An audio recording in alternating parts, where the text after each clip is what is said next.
di Jogja pada masa itu, karena Jogja adalah bekas ibu kota. Iya. Banyak sekali tokoh-tokoh kemerdekaan yang tidak kembali ke Jakarta. Jadi ketika mereka tinggal di Jogja, anak-anaknya sudah mulai tumbuh besar. Ketika kemudian ibu kota kembali ke Jakarta, mereka bolak-balik pakai kereta ke Jogja Jakarta. Tapi keluarganya tetap tinggal di Jogja. Jadi pensiunnya mereka banyak di Jogja. Pensiun nanti masa tuanya. Iya. Nah, saya ketemu dengan begitu banyak mereka, dan itu yang kemudian sangat mewarnai pengalaman saya masa itu. Bayangkan ketika kita berbicara tentang perjuangan Panglima Jenderal Sudirman.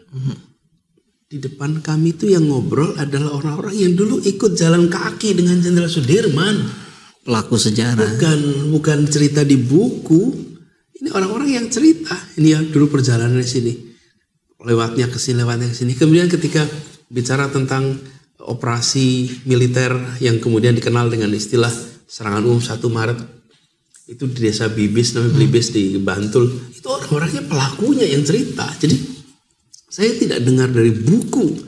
Nah, saya dengar orang-orang, dan di situ langsung. Apa sih yang saya temukan? Orang-orang ini bekerja mempertahankan republik, meresikokan hidupnya, dan di masa tuanya dia tidak menagih apapun dari republik ini. Saya tahu kondisi hidupnya sederhana, sangat simpel.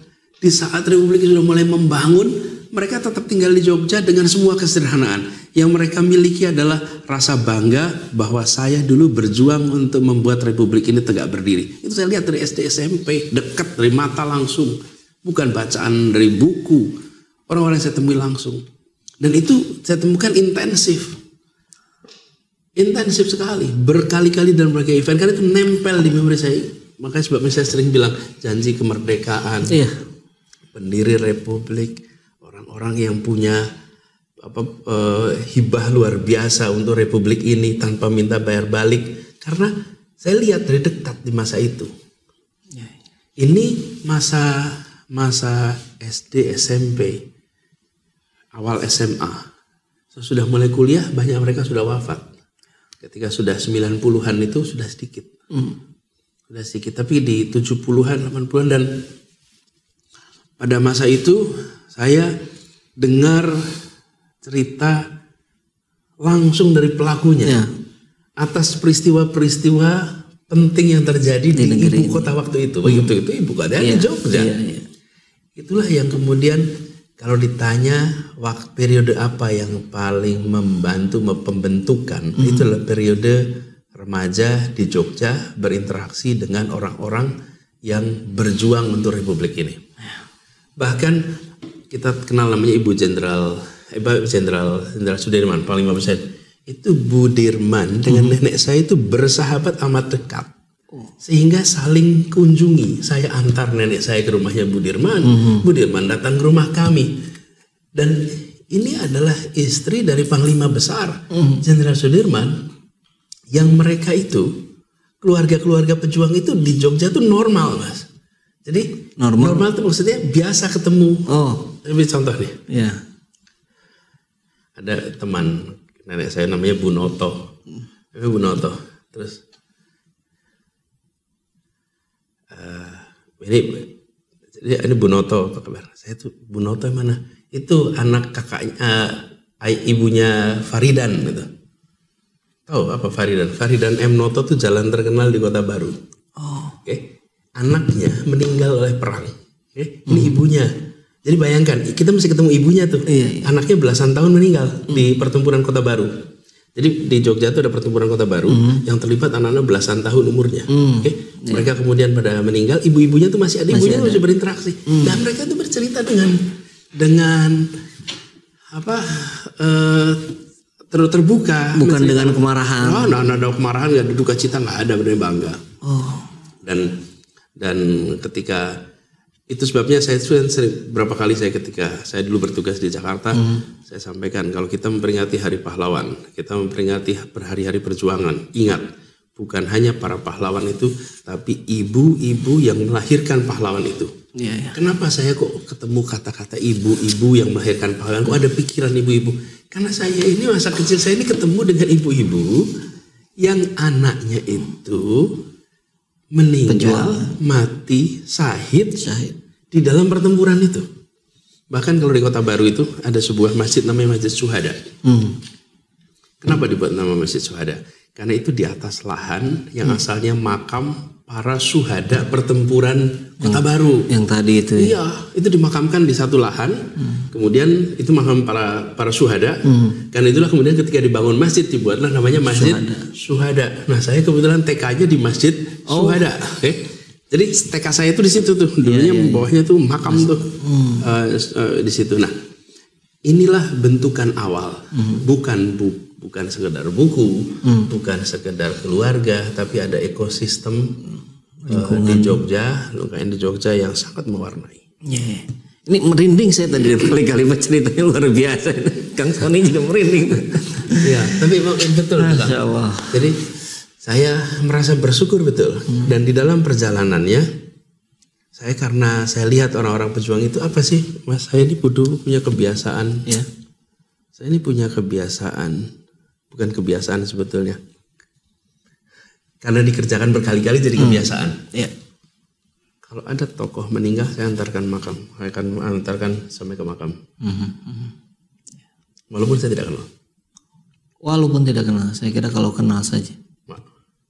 Ketika ada tokoh pejuang meninggal di Jogja itu banyak sekali tokoh pejuang meninggal. Dengarnya dari mana? Dengar dari keluarga. Ini siapa meninggal? Saya datang, berdatang. Saya selalu datang. Dan setiap kali saya mendatangi sebuah prosesi takziah itu, di situ kita melihat tanda pahala orang ini. Tanda pahala. Ya, orang yang begitu banyak datang, orang yang begitu mendoakan.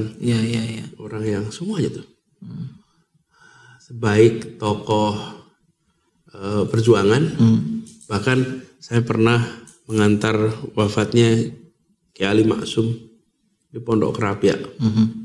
Itu sebuah proses yang luar biasa. Ini masjid nih Kang. Ini masjid gitu ya. Kiblatnya ke sana. Orang tuh masuk dari sini, sholat, habis itu keluar lagi kan. Gak bisa lagi balik. Karena antrian di sini itu ratusan ribuan orang yang ngantri. Terus ketika jenazah keluar, jenazahnya itu kayak jalan di atas massa. Karena orangnya pun nggak bisa jalan saking padatnya. Tangan ke tangan. Saya bilang lihat nih, orang-orang yang amalannya di sini begitu banyak itu terlihat di ujung. Saya bahkan ada yang unik juga. Saya SMA kelas 1 atau baru tahun pertama kuliah, baru semester 1 kuliah. Pak Sarwo Edi Wibowo meninggal. Beliau itu orang yang waktu itu menjadi garda terdepan berhadapan dengan komunis. Kami itu dengar banyak lah cerita tentang beliau. Saya nggak pernah ketemu langsung, tapi saya baca. Saya naik bis Kang dari Jogja ke Purworejo untuk melayat, untuk takziah. Sampai di sana udah ada pemakaman. Jadi saya melihat pemakaman itu mengantarkan. Saya tidak kenal siapapun, tidak ada yang saya kenal di situ. Ketika selesai, lalu ada salah satu teman kakak kelas kuliah saya itu tanya, Nis kamu ngapain tuh di sini? Saya takziah itu. Yuk pulang sama-sama, terus diajak pulang. Dia anaknya Kolonel Janbi. Janbi itu pendiri Kopassus. Nah, saya ingin ceritakan apa? Itu masa remaja yang berinteraksi urusan-urusan itu sampai saya ini kalau mereka wafat berpulang terpanggil untuk mengantarkan. Saking saya tuh mendengar begitu banyak kisah-kisah perjuangan mereka.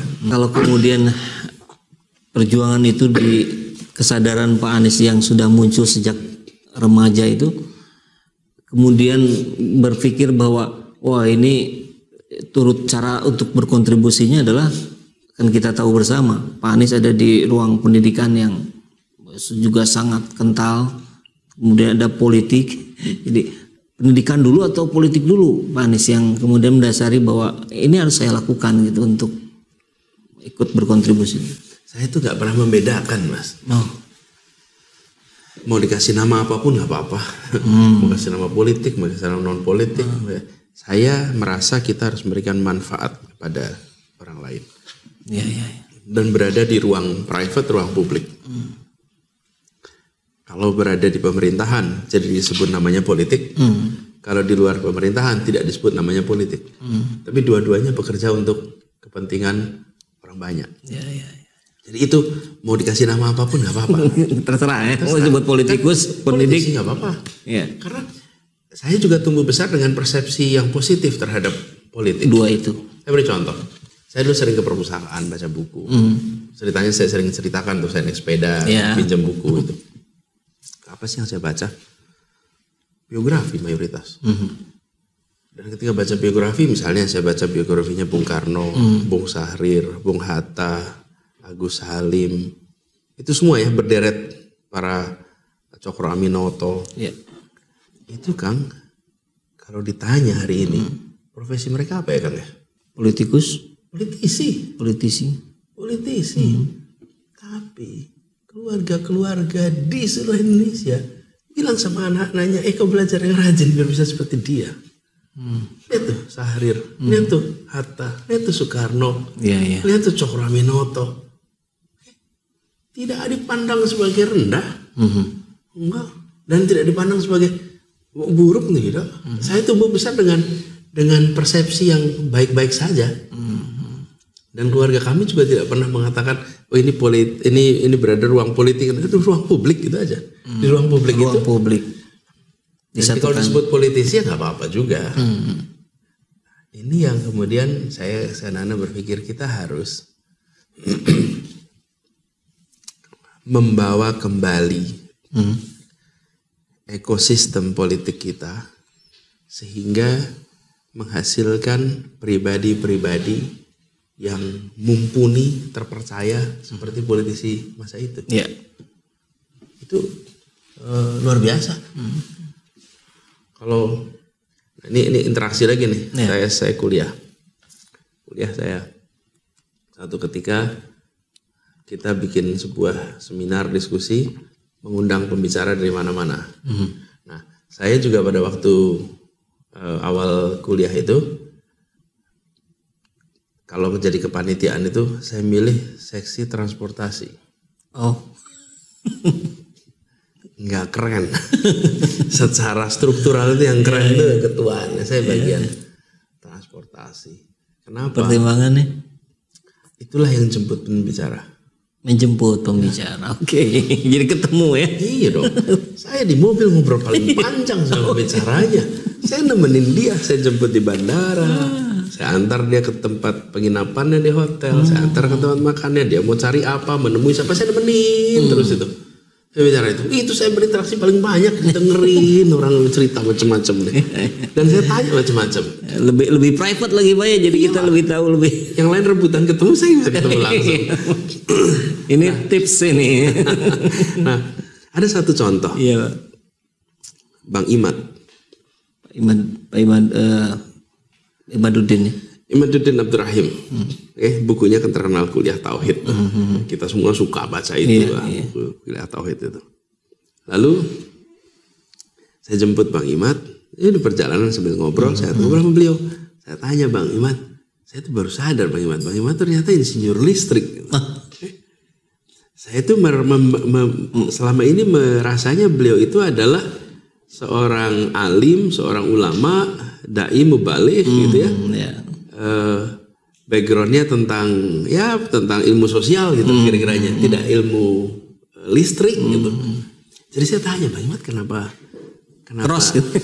belajar listrik gitu dulu.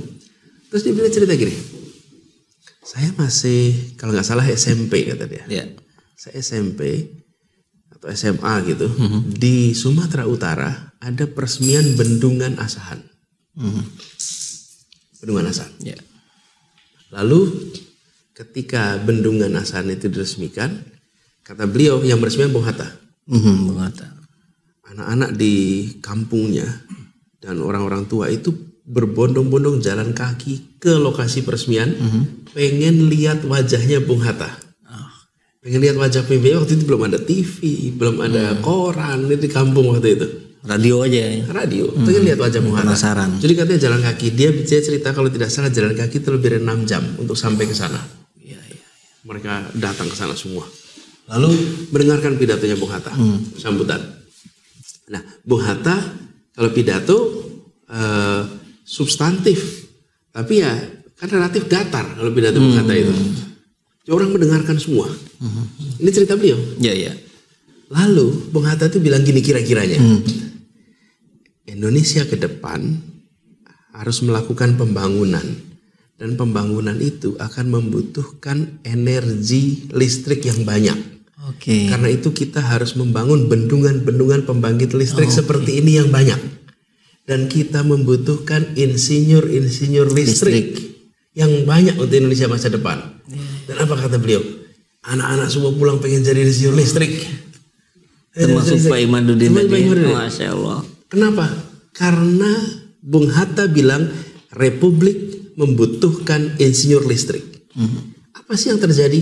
Ini adalah yang disebut sebagai percaya tanpa syarat. Bung Hatta dipercaya tanpa syarat oleh rakyatnya. Ketika Bung Hatta mengatakan kita butuh bendungan, kita butuh insinyur listrik, rakyat bilang, saya mau jadi insinyur listrik. Tidak ada di ruangan di tempat yang pulang. Kira-kira saudaranya Bung Hatta punya usaha listrik apa ya? Kira-kira saudara Bung Hatta kontraktor bukan ya? Nggak ada ya. Kira-kira Bung Hatta itu ada hengki-pengki? Nggak ada sama sekali. Yang ada adalah Sami'na wa ta'na gitu kira-kira. Saya dengar, saya laksanakan. Dahsyatnya. Dan pulang dia berangkat ke Jawa. Dari Sumatera Utara berangkat ke Jawa. Belajar listrik. Kenapa? Karena kata Bung Hatta. Tidak pernah ketemu Bung Hatta. Secara langsung. Tidak pernah salaman dengan Bung Hatta. Kata-katanya itu didengar. Kemudian dia kuliah listrik. Ketika sudah jalan kuliah listrik, ternyata minat yang sesungguhnya barangkali bukan di situ. Kemudian bidang lain. Tapi ini menggambarkan apa yang saya baca ketika masa kecil tuh.